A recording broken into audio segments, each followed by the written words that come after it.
All right. Well, it is my pleasure to welcome some amazing people to tonight's call. And I also want to, before we get started with the main event here, I will tell you that I've got a little teaser here.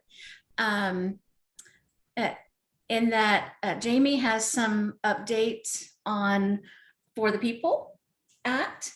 And so after we have our talk about healthcare advocacy, we'll go into some updates on that. So that's exciting news. And so tonight joining us is Congressman Morelle. And am I saying that correctly? Nailed it. Perfect. Who represents New York's 25th district, and which is in Monroe County. So is that upstate New York? That's correct. It's Rochester, New York, right on the shore of Lake Ontario. Oh, okay. All right. So Rep. Morelle is a former small business owner and previously served as the majority leader of the New York State Assembly before being elected to Congress in 2018. And throughout his career, he has worked diligently to improve and expand access to healthcare for all people, grow our economy, and create economic opportunity for Monroe County families. He continues that work today in Congress by serving on 4 House committees: the House Committee on Rules, the House Committee on Budget, the Armed Services, and also Education and Labor. So that is very exciting. And of course, joining us, if you do not know Peter, you missed out because Peter is an amazing patient advocate. He has taken his disability and the things he's had to do to survive and then taken everybody else's story to Congress. And it's and been a huge advocate for the last 5 years. And he's taken some of my family members' stories to my representatives. And I just can't tell you how much I appreciate I feel like you're unflagging, but I know you flag. I know you get tired, but he still just keeps on going. And so we're just so happy to have both of you here. And we're going to be talking about healthcare tonight as part of Peter's campaign to make August Healthcare Awareness Month. And I won't steal any more topics than that. And I will let you guys get to it. Well, I just want to say, I'm just going to start off here. You can see the wonderful lightning show behind me. We're having a major thunderstorm in New York. So if I get cut off, you'll know why. But Angelica's, doing her service dog thing and being a very good, very calm. So that's good. As some of you may know me from my healthcare advocacy on Twitter for the last 4.5 years. I'm a patient and a patient advocate. I have over 10 pre-existing conditions, including lupus. I've had cancer twice. Once wasn't good enough, apparently. And survived both times, thank goodness. I'm very grateful to be here. And I've had 2 brain surgeries, which pituitary tumors, which I consider brain surgeries. And lupus is a very debilitating disease. For me, it causes severe fatigue, a lot of brain fog. So sometimes when you watch my videos, I just leave it in because, that's the way my brain works. It's that my cognition is a bit impaired at times. So pardon me if I go off or veer off into another subject tonight, Congressman. I apologize in advance. See, I can blame everything on lupus. At least it's good for that. But it's been such an honor to work with you, Congressman. And I know we're going to be talking a little bit about the social determinants of health, and I'd love for you to speak more to that. But before we get into that, I just want to tell everyone, thank you for all your support for Healthcare Awareness Month. It is an idea that Rachel Brody and myself For those of you who don't know Rachel Birdie, she's Girl on the Go on Twitter. I'm sure you all know who Rachel is. But she is a friend of mine, and we were sitting right behind me in my living room, and I was a bit frustrated because, as you know, I've carried thousands of stories with me to DC, and it wasn't COVID that was preventing me from scheduling appointments. It was the security due to what happened on January 6th. And it was frustrating because I wanted to get back to DC. I wanted to get back to what I was doing.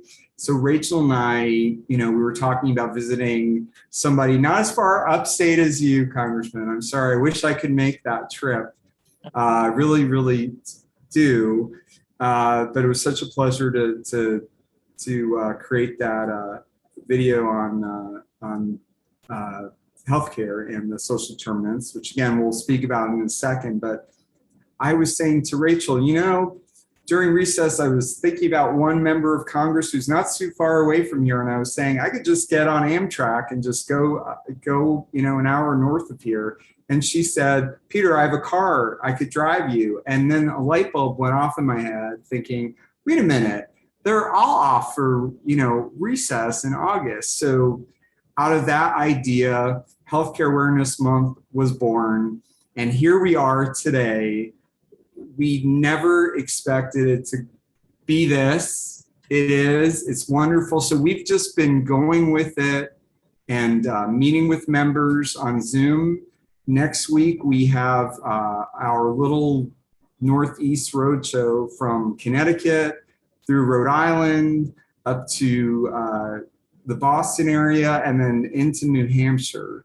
And then back down to Philly, up to New Jersey, and then back over to Pennsylvania, and then to the Upper East Side, which is not too far away from here. I'm in Chelsea, New York, in Manhattan. So anyway, that's in a nutshell what Healthcare Awareness Month is. We're taking everything that members of Congress are doing, the great policies that they are implementing, because a lot of the times we don't always hear about the wonderful things that are going on in DC. We hear a lot about the negative things, and I've always been somebody who's been optimistic, and I always wanted to bring you hope and encouragement, and that's why I recruited people like Congressman Morelle to talk to you about the social determinants of health, because these are just really things that affect all of us, things that you may not even realize affect your healthcare. Like, for instance, I can leave my house, my apartment rather, and the sidewalks aren't leveled, and that affects my healthcare. There are so many things that affect our healthcare, but again, I'm going to let the experts speak. Thank you for listening, and Congressman, I'll let you take over from here. Well, I'm sure I won't be taking over, but it's nice to be with you, Peter. Thank you for your incredible advocacy. This is, really hard work doing what you do. I mean, it's being out there. You and Rachel, this great idea to talk about healthcare awareness and the importance of it. I think there are so many exciting things on the horizon as it relates to healthcare, but we're challenged as a nation, and we have to work at and make use of the great new learnings, whether it's the learnings from the pandemic or other things that we've been able to do now in the 21st century. A lot of it because of technology and the ability to do diagnosis, et cetera, et cetera. But let me start sort of at the beginning. From my perspective, there are many things that are important in people's lives. It's hard to imagine any of greater importance than their health. Even the climate crisis, which is clearly top of mind for everyone, and certainly policymakers. You really think about it, it's about the health impacts and the threat to the species, all species. The earth will survive. Question is, will the living things on it survive? And so that in many ways is a health issue, and in many ways it's one of the social determinants of health and the impact of the climate crisis. just from a personal point of view, I was involved in healthcare in many ways as a member of the New York State Assembly, and I chaired for a time before I was majority leader, the Committee on Insurance, which dealt with health insurance and health insurance issues in New York, questions of pre-existing conditions, lifetime caps, community rating, and all the things that are part of healthcare policy. But it really came home for me and my family about 5.5 years ago. My daughter Lauren was diagnosed with breast cancer, and later this month will mark the 4th anniversary of her passing. So you can talk about it all you want, and we all do. But I think when we lose people that are so important to us, it really, it reminds you again of the importance of healthcare and how people's lives can be, excuse me, so altered and changed in some ways forever based on health experiences. So that has left a lasting impact on my wife, my 2 surviving sons, and our family, but also for me as a policymaker to think about how do we get to a place where everyone has access to quality, affordable healthcare? How do we improve healthcare delivery so it's not fragmented care, so it becomes more an integrated care? And you and I talked about that, Peter, and some of the work that I'm trying to integrate services here in Rochester. And then finally, how do we utilize some of the amazing advances in technology to truly get to a place where we are treating both acute and chronic illnesses, but also placing a real emphasis on wellness, so that people understand the impacts of all the inputs in our lives, whether it's nutrition, whether it's, as you said, some of the social issues, physical environment, clean air, clean water. We even now what we know about lead pipes and lead windows and lead paint, and the impact that has on child development, fetal alcohol, spectrum disorder.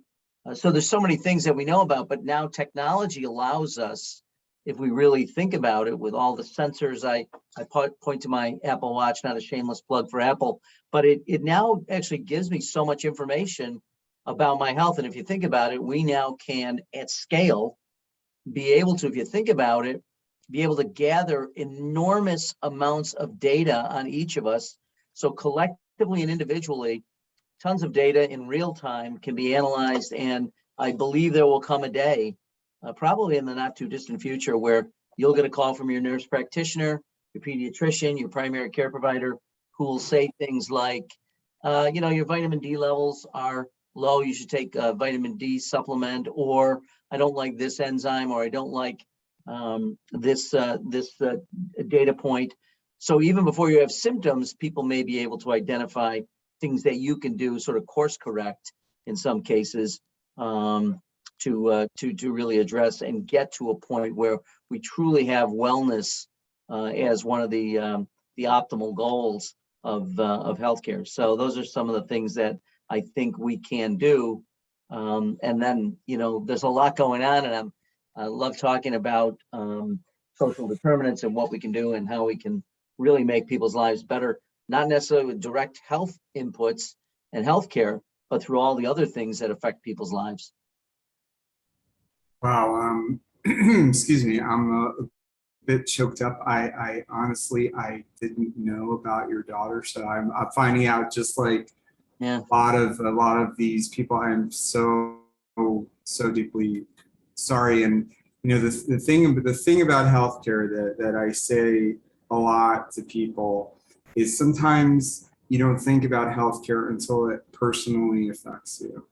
And Yeah, and even if you do think about it until you feel a personal impact, it's one thing to sort of think about it in theoretical terms. Right. It's a whole nother thing to be, with the oncologist who has to give you bad news, when you're and you were talking to your daughter about the choices that we'll have to make and what the options are and how do we coordinate all this. So look, I'm blessed. She left us a 2- and 4-year-old who are growing up and are very resilient. But to your point, Peter, when you experience it personally, or a member of your family, faces either a life-threatening or a chronic illness, it has just enormous impact on your life. And frankly, one of the things that continues to sort of motivate me every day is Lauren's memory. That's beautiful. That's beautiful. I was speaking with my friend, a lot of people know, and you probably know him as well, Fred Guttenberg, earlier today. And we're speaking to him for Healthcare Awareness Month. And I'm just bringing him up now because that's the reason why I'm wearing orange, a very bright orange shirt to him. So that's in honor of his daughter, Jamie, who was tragically killed from gun violence. But it's just, it's just so heart-wrenching. Losing a child, I just can't even imagine. And I just really want to thank you so much for sharing that. As you're in a very unique position because as a member of Congress, I tell people all the time how important it is to share their stories. But when you hear it from a member, I think it's more powerful because some people think that their stories don't matter or doesn't make a difference if they share it, no matter how impactful the story or, I would love for you to tell everyone what you think, how when somebody shares a story, a healthcare story with you, how that resonates or how important that is. Yeah, I think, you're right. You're so right that personal stories mean a lot because we are all a sort of an amalgamation of what we've learned over the years, what we've lived, what our lived experiences. And so, what people have lived through, maybe a single data point. I always say, the experience that Lauren went through and the experience that we went through as a family of caregivers for her, taught me a lot about, resilience. It taught me a lot about how, tremendous bravery in the face of really long odds. But it also taught me a lot about the healthcare system, kind of the fragmentation of it, how frustrating it could be. I remember Lauren was pretty funny, and she was 31 when she passed. But we would go into doctor's office. So, the oncologist, or we'd have to see the orthopedic surgeon or the stereotactic radiologist for brain radiology. And every time we'd go into a new office, they'd give her papers to fill out, right? We were in the same healthcare system, but she was filling out papers and she'd say, gee, they should invent something like, I don't know, like a computer maybe, where I wouldn't have to do this all the time. And, so you live through these things and it in ways that you could never, under any other circumstances, really, it helps. And again, you don't want to draw too many conclusions from a single experience, but when people tell you their stories, you look for patterns, you look and you listen to what they've gone through. And what you find is, look, every family has been touched by some healthcare tragedy. We are all, united in that way. We are all connected in that way. But it is important. And honestly, I think part of my job, and this will seem ironic since I'm doing all the talking, but part of my job is to listen to constituents when they share those stories. And it is interesting to me, the experience, having lived through it now, how many people, because of my experience, will share with me, my wife, my boys, their experience. It's a way that we connect, and it's a way that you try to make sense out of this, but it's also a way to share our humanity. And so those stories really are very, very important. And we should be mindful of that. The challenges that you go through, Peter, with dealing with lupus and other challenges, those are real. I mean, they affect every element of your life and actually of your work and all the work that you're doing as an advocate. I mean, no disrespect to you, but probably if you didn't have lupus, if you didn't have those challenges, you might not be as passionate about healthcare as you are. I'm not sure I would be as passionate So we're all, connected in that way.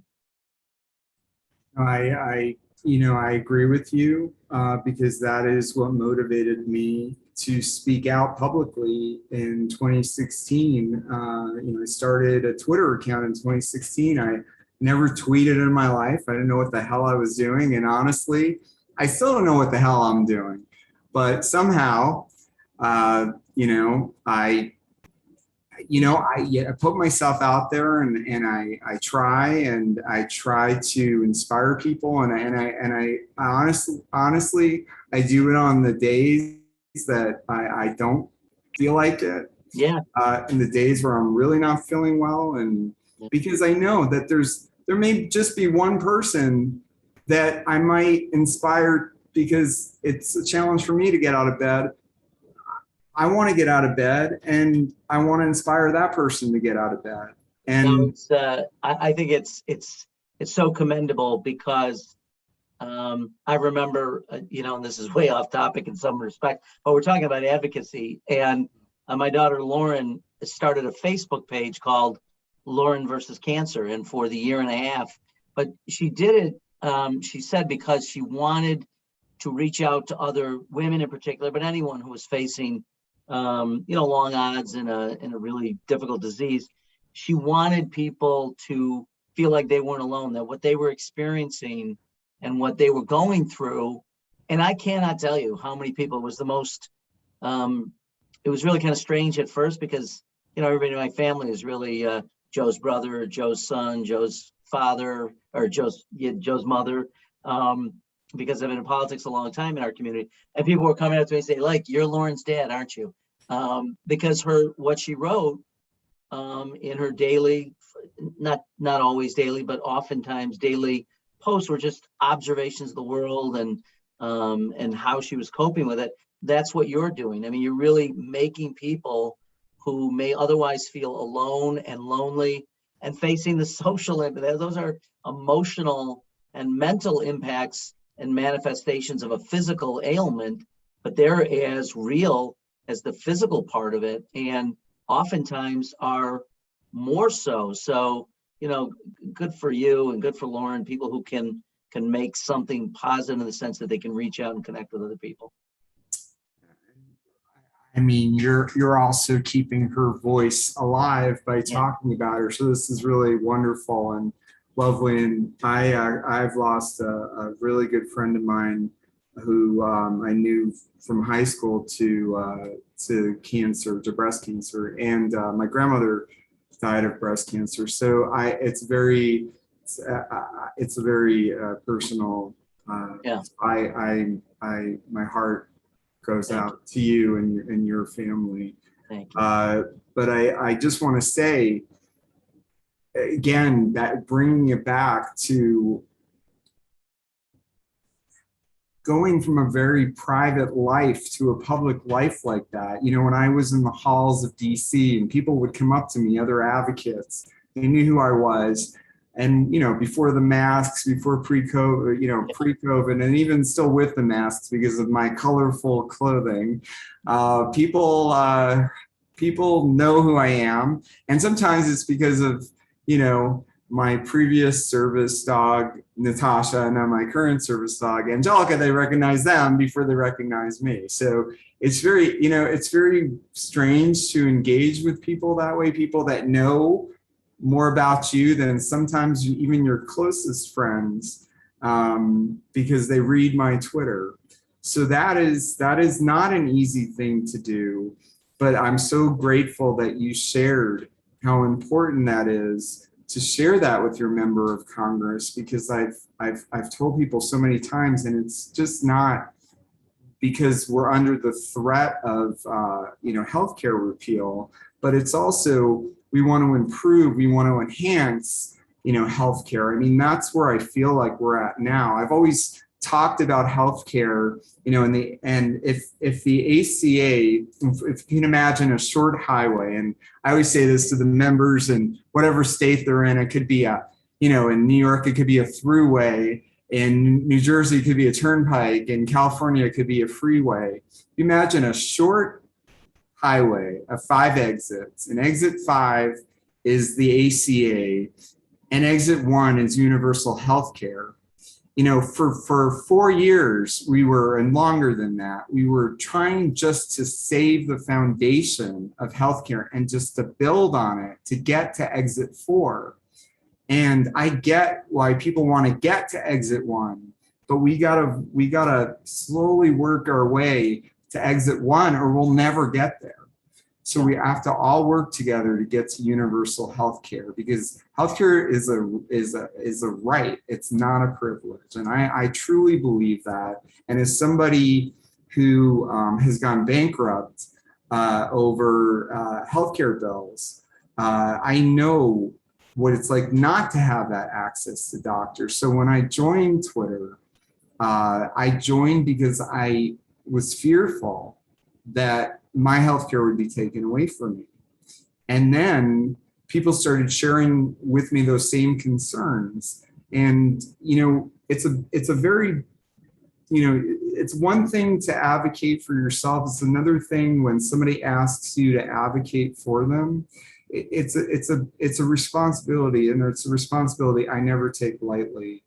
So when you talk about, like, let's veer back to social determinants of health, because I think that is such a crucial thing that people need to really focus on and understand.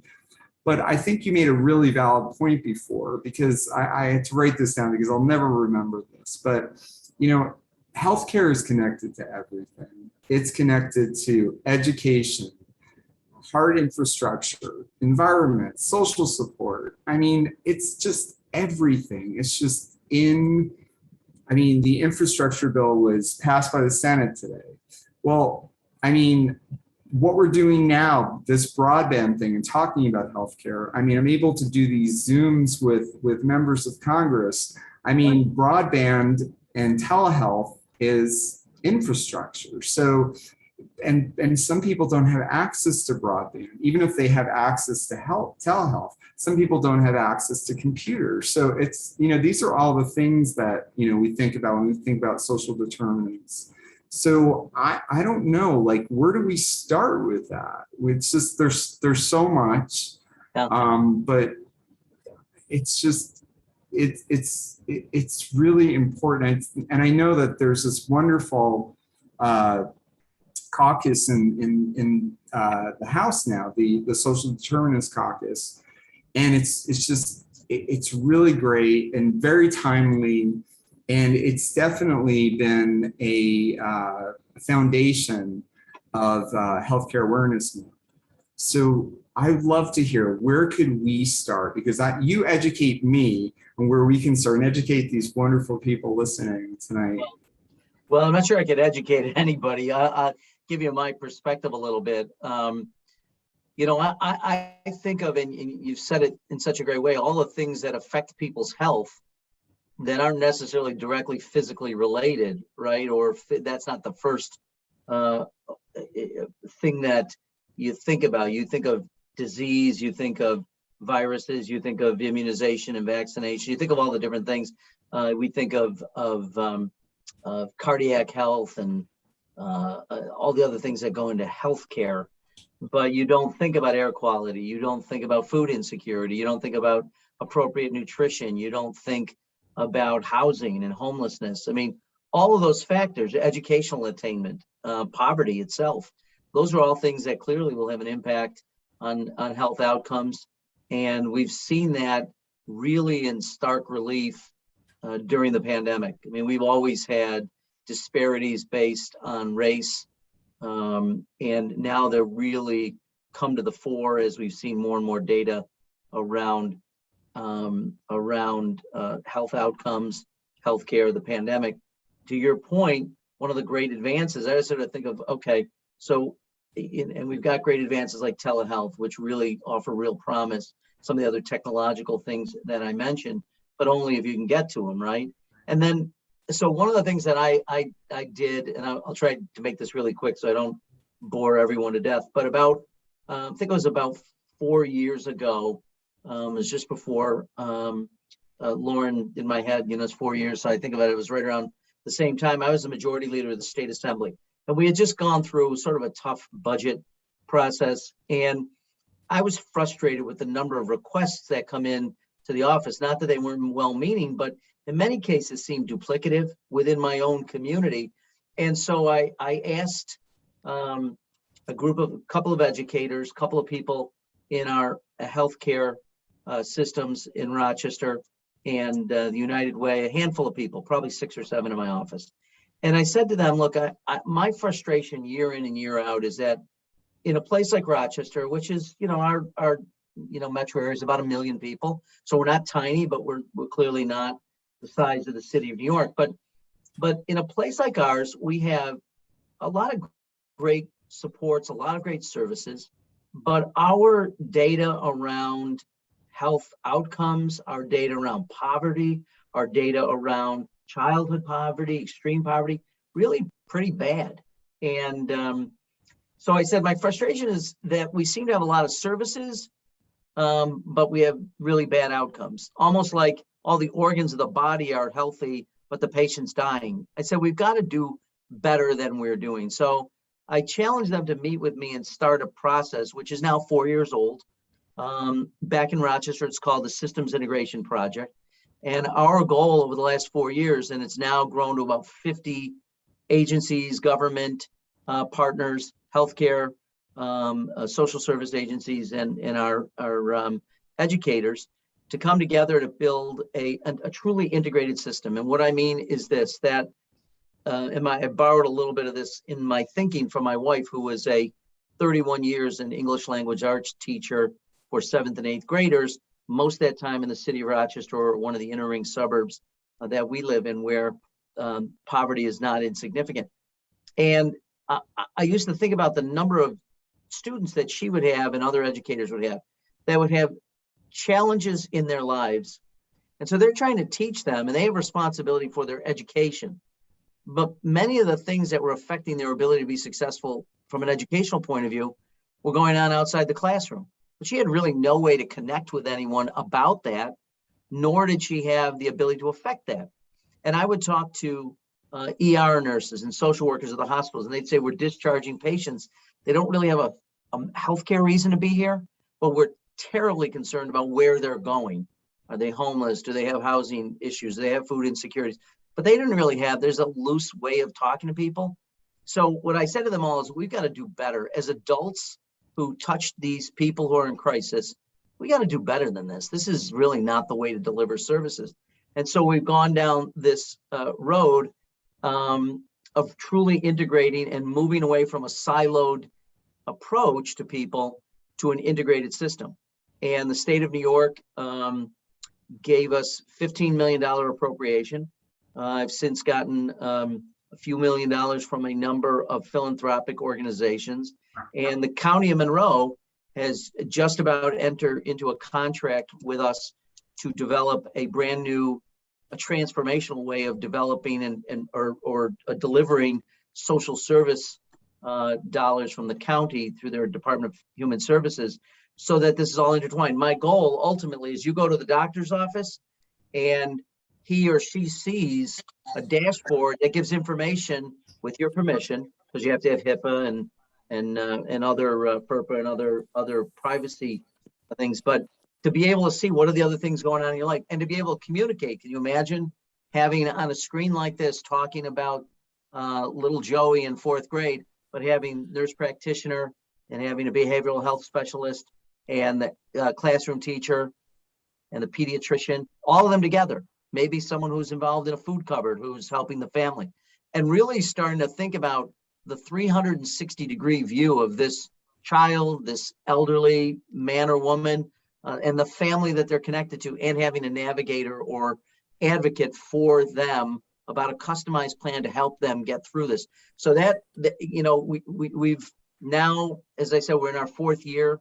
We just signed a contract with a very large vendor about building. We're not going to replace the data systems anybody has, but we're going to integrate it. And it's taken a lot of work. We have a common language that we use, shared language. We have built an ecosystem, and there are hundreds of people in Rochester working on this.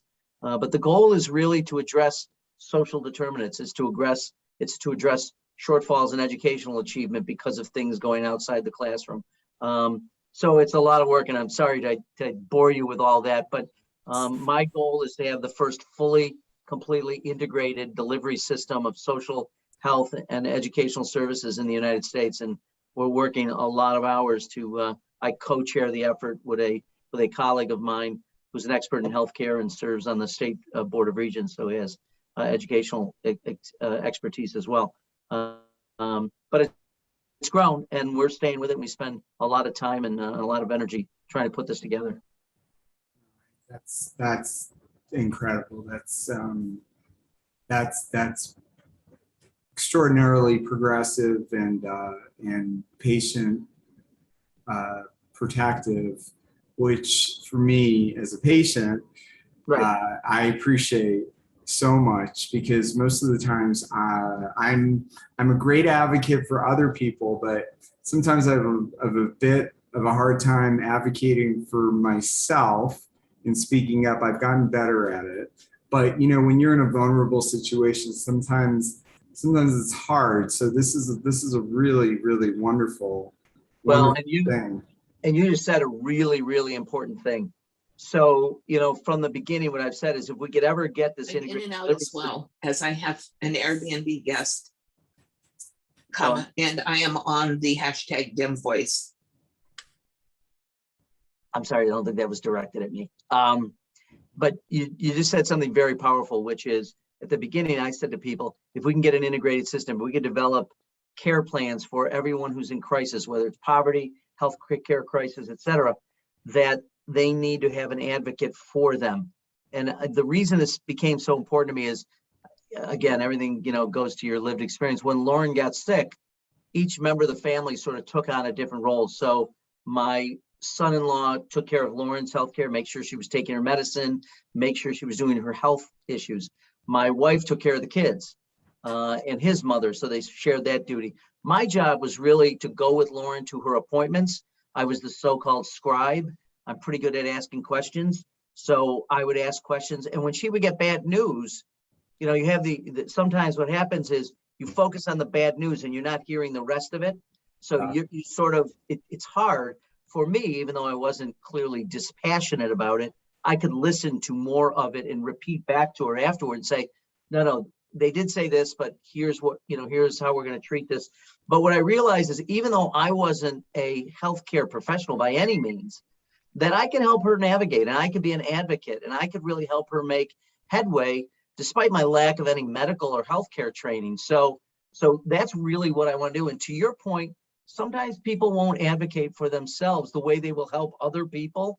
So I really want to get to a place where everyone, no matter what your challenges are, has somebody who's that navigator, who's going to be with you. And some of the data is really compelling that a navigator or a mentor or an advocate does wonders for a person's success. And even if it's not healthcare, even if it's you're in poverty or you've been incarcerated, someone who believes in you, someone who cares about what you're going through, someone that's really powerful medicine in a sense.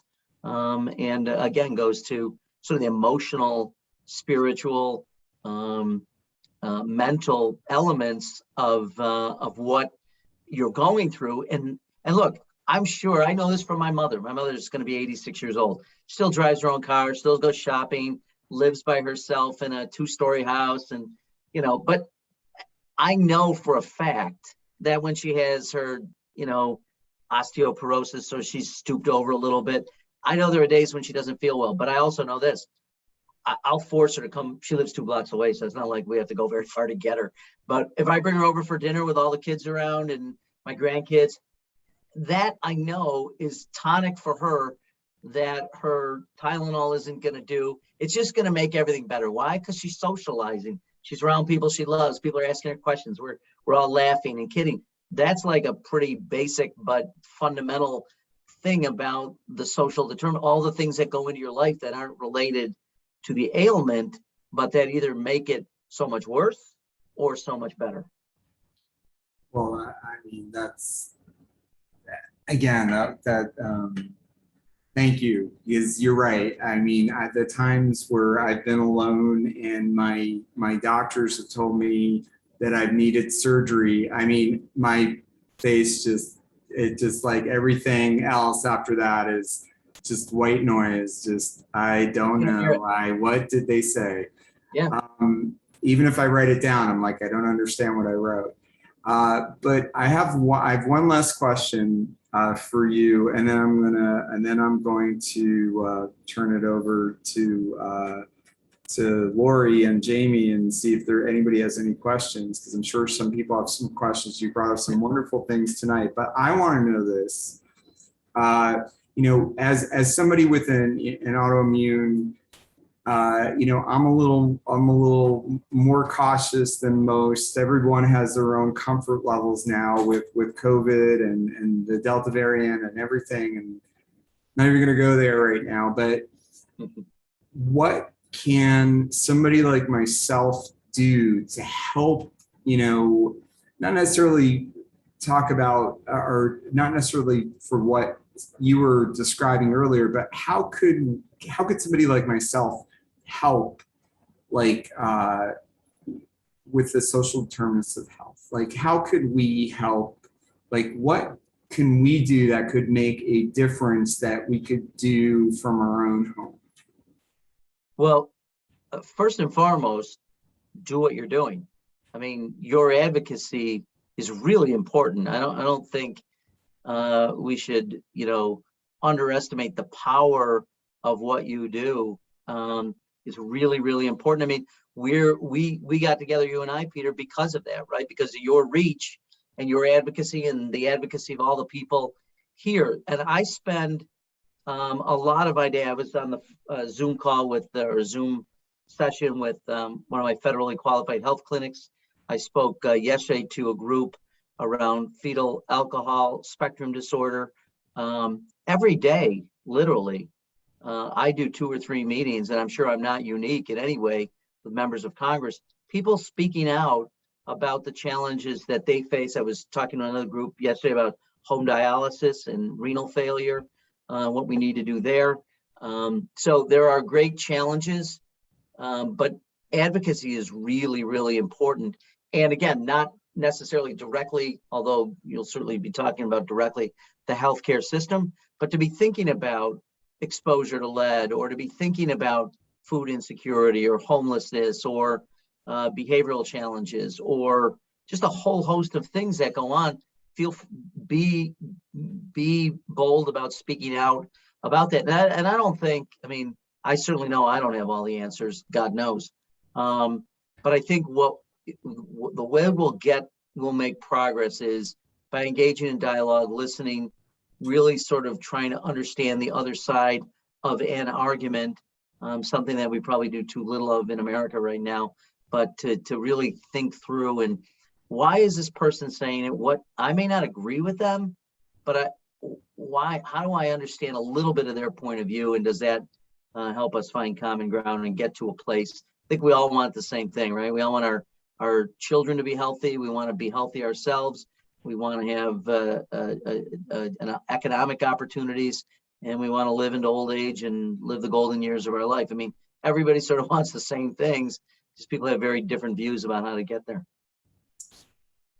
Thank you. That was extraordinarily helpful. I strive to make sure that my voice is heard in Congress, and millions of Americans' voices are heard in Congress. I know, people don't have to get involved in that level. They could start in their own community. You brought up food insecurity. That is a lot of people. I don't talk about this a lot on Twitter, but I am somebody who relies on SNAP. I live on a fixed income, and that is a very, very important issue for me. Yep. Especially with the rising, food prices. Right. So, and nutrition, as we all know, is the key to good health. It's funny you say this, because Jim McGovern, who's the chair of the Rules Committee, has been leading an effort to ask the White House to convene a White House conference on hunger in America.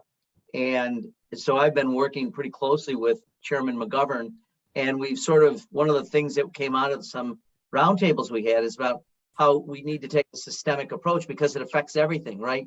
Hunger is one of the social determinants of health, but there are other things that impact it. So to start thinking it about, but you're absolutely right that you ought to be speaking out on hunger because maybe people don't see you directly as an advocate on nutrition. They should, and all the folks here. But that's really important. And also that in our local communities, our mayors, our county executives, all of these things have an impact. So, and think about the state legislature too, where a lot of decisions get made. So advocacy, and it's not only legislators, it could be members of the different federal agencies and state agencies who are making rules and guidelines and regulations that will have impacts as well. But advocacy, you just can't understate how important it is. So you can't overstate it. I'm sorry, I mixed my words. You can't. I understood that because that's the way my brain works. But I just want to say thank you for that teaser too, because I am meeting with Congressman McGovern to talk with him about food insecurity, and we are probably doing this from a food bank in his district.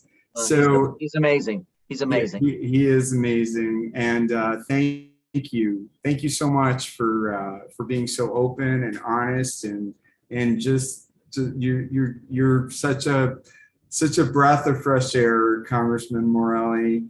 I appreciate you so much. Thank you. Thank you. And, a great discussion. And I didn't disclose this before, but I am a healthcare provider as well. So a lot of what you're talking about just really hit it home. I'm actually a physical therapist. And, one of the big frustrations for us is that, Medicare really doesn't pay for any preventative things. Like my mom pays privately for someone to do training with her. She works out at a gym twice a week. God bless her. And she just had her second major spinal surgery. Oh, wow. But, they wouldn't pay for her to, there's no payment for trying to keep your health, up. And prevention, an ounce of prevention is worth a pound of cure. It's so important that we do that. Otherwise we're just behind the 8 ball. I totally agree. And prevention really is, for, my mother, as I said, she's going to be 86. We talk about her doing balance exercises. She gets on her stationary bike and she'll report to me how many miles she's done in the course of a day. That really is important. And using, health professionals to help do that would go a long way towards making sure. There's a great book by David Sinclair. I don't know if people know David Sinclair. He's a Harvard researcher. He's got a book called Lifespan. So he talks about 2 different things. He talks about extending lifespan, which we all, that seems like the holy grail. We all want to live forever, and that's great. But he also talks about a concept of health span. So within whatever years that you live, how many of them can we make sure that you're healthy? So living to 100 is great, except if at 65, you have debilitating conditions in the last 35 years, the quality of your life isn't very good. His idea would be, okay, then let's not, while we want to push out lifespan, let's work hard to increase the health span. And so Lifespan is the name of the book, really interesting. There's a lot about the process of aging, but there's also some policy recommendations, et cetera. But for all of us, that's what we ought to be really seeking to do. Absolutely. Well, thank you guys so much. Rachel dropped the link to Lifespan in the chat. So if you're interested, I don't see any questions.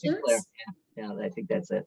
But can I just say how much I appreciate this? Thank you all for sticking with this. I'm sorry to ramble on so much. I'd prefer more dialogue with all of you. Maybe we can do that again sometime. But Peter, thank you for continuing your strong advocacy and all the incredible work you do. You may not come to Rochester, but I'm down in the city pretty often, although not lately because of COVID. But hopefully I'll be traveling down to see my friends in the city again soon, and we will definitely hook up. And tell Fred I have a bunch of orange T-shirts as well, because gun violence and epidemic of gun violence, it should be one of our top national priorities. So I give him my regards. I will. And thank you. Thank you so much. And please, please make sure that we will get together when you're next in the city. And thank you for having us, Lori, and the Demcast team. It's always wonderful to partner with you, and you always have my 1000% support. Yeah, thank you all. Thank you so much. Thanks, God guys. bless. I am going to also drop something in the chat. A group of healthcare providers has been working on education on COVID. And so we're going to be working on sharing this campaign. It talks about the different body systems. People still really think COVID is about a respiratory problem, and it's really not. It attacks nearly every system of your body. I just found out your toes. Even your toes. Yes, Jamie still has COVID toes. I just found out a good friend of mine who is 35, has 2 small children. She had COVID a year ago. She has heart damage, and it's permanent. You know, and I know people who have had to retire from their jobs because they never got back the physical capabilities that they had, or mental. And one of the physicians who's part of this group that put together this program, her brother-in-law died of COVID today. He was 54, and they have 2 small children. And they told him at the hospital that they could not use ECMO on him, which is how you get oxygenation into the blood, because they were saving that for the people who were under 50 years old, because there's so little access to it. And there's so many. So please share out however much of that you would like. We're doing it tomorrow. And then I will just turn this right on over to Miss Carter. Hi, guys. So we have some updates. It could be late tonight or tomorrow morning. Schumer will be bringing 3 votes up to the Senate floor. The first is on the For the People Act. They will be waiting for the Manchin compromise, for want of a better name, until they get back from recess. But then they're going to bring up 2 standalone bills. One is on gerrymandering, which the last polling, 90% of voters across this country favored independent redistricting committees. And the other one they're bringing up is the Disclose Act, which really deals with dark money. It contains a number of provisions that safeguards against special interest influence, basically requires super PACs, 501c4s, anybody who is spending in a federal election to disclose their donors immediately. And it contains a stand by your ad provision requiring all corporations, unions, any other organization to identify who is actually putting these political ads on, not only on TV, but on digital as well. So there's the Manchin will vote yes, because this is the first step to bring it to debate. So yes, Manchin is on board. We're hearing there's pretty much the deal with the compromise is done. There's just 2 things to be worked out. That is the public financing option for campaigns and voter ID. And I know a lot of people have problems with voter ID.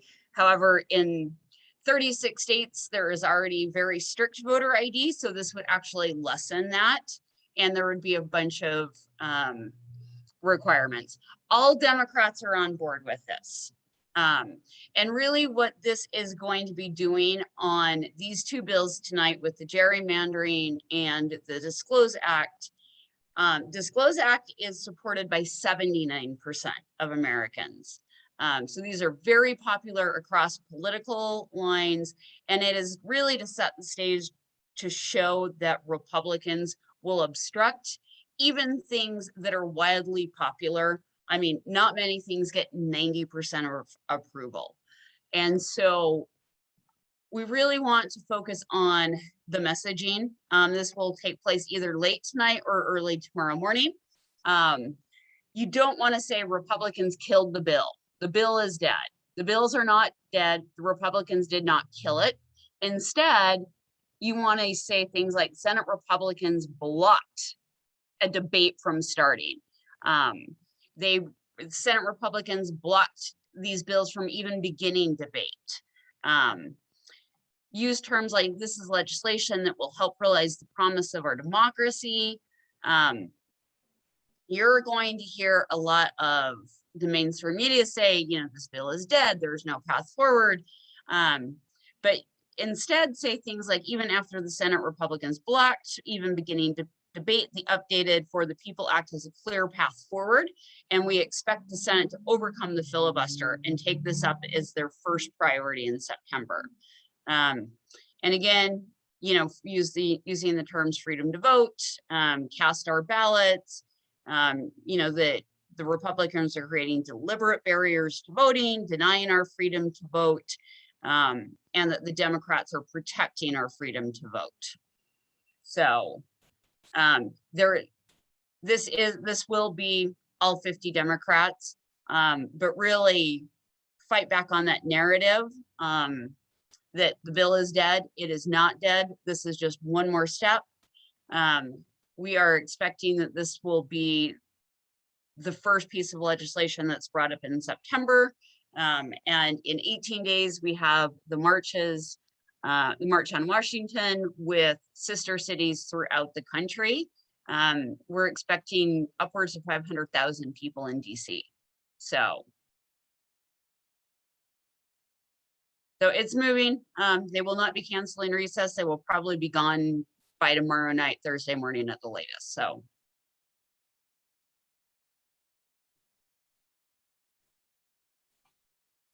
Well,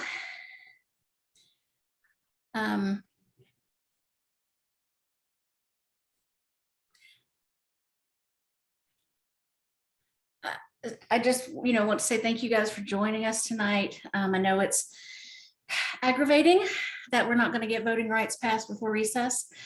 The House is coming back early though. The House is getting called back in on August 23rd. So there is a good possibility that Schumer brings back the Senate early. Yeah, so next week, this is right off, hot off the press, Jamie, I don't even think I told you yet, Doug Jones will be with us, former senator from Alabama, and we'll be talking in depth with him about, you know, what our options are as far as, you know, what does it look like when they come back with the Senate and what's going to get done. He wrote an op-ed in USA Today about this, about the Manchin compromise. And, you know, even if we don't get gerrymandering done before, I know the census data will drop for redistricting. We can still get something passed to affect elections next year. But time is definitely ticking down on that. It is, you know, I've been on some redistricting calls this week. There are a few states that could pass this really quickly, but most states, there is quite a process that's embedded in law. It's hard to get around that. And so in reality, probably not less than 10 states will have, probably only 10 states will have their districts done by the end of the year. And so and I'm certainly not a redistricting expert, but the redistricting experts on the call think that as long as this is done by mid-September, there's a couple of states that it probably wouldn't affect in that, but the big swing states, Texas, Florida, you know, Pennsylvania, Wisconsin, North Carolina, Georgia, it would affect all of those. Okay, well, we've learned from the advocate himself, Peter Morley, who is a shining star for us and has really taught me a lot about just sheer determination through will. He's literally one of the nicest people I know. And so proud to be with him and helping him on his Healthcare Awareness Month. There is on Twitter, if you haven't seen it, it's at Healthcare Month. And Is Peter still on? I don't know, Rachel's on. Oh, I just wanted to see his new puppy, so. Oh, he didn't show Angelica, did he? He We didn't can go show to us. his Twitter That's- because Angelica has her own account. Okay, well, Yes, I can't keep up with my account, let alone. I know. Barb's account. But anyway, you can always drop him a thank you on Twitter for participating with tonight. I think the way that he advocates is just amazing. So we're 100% behind him at Dimcast and want to help him, get that word out about his campaign and help him. And I even suggested a Be Like Peter hashtag to encourage you to advocate, to be an advocate of your own to your representatives. All right, so we will see you next week, hopefully with Doug Jones. And well, I guess we're done. Good night. And don't forget, so keep calling your senators for the next day or two. Keep the pressure And on. yeah, and you can go to March On for Voting Rights to see if you have a local march. We really need this in the millions in all of these cities to send a very strong message. So. Sounds good. Bye. See you guys next week. Bye, guys. Bye-bye.